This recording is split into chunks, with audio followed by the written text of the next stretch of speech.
যারা বর্তমানে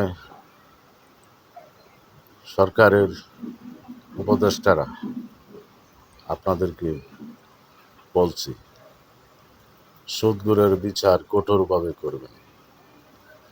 যেমন করে বকরি গরুর চামড়ার মধ্যে কসাইরা, চামড়া ব্যাপারীরা লবণ দেয়, তেমনিভাবে তাদের বিচার করবেন।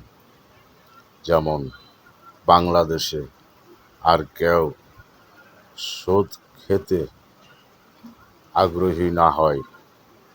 আর আপনারা যারা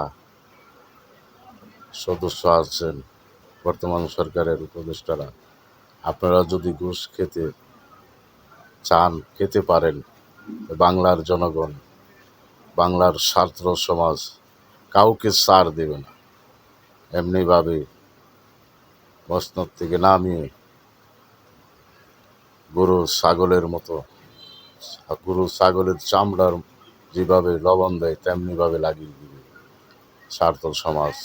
কাউকে ছাড় দেবে না। বাংলার যুবক জনতা কাউকে ছাড় দেবে না। তো ঘুষ খাওয়া থেকে আপনারা বিরত হয়ে যান, ভালো হয়ে যান। সুদ ঘুষ খাওয়া এটি মন থেকে বাদ দিয়ে দেন। আল্লাহর পথে চলেন, আল্লাহর রাসূলকে স্মরণ করুন। আসসালামু আলাইকুম।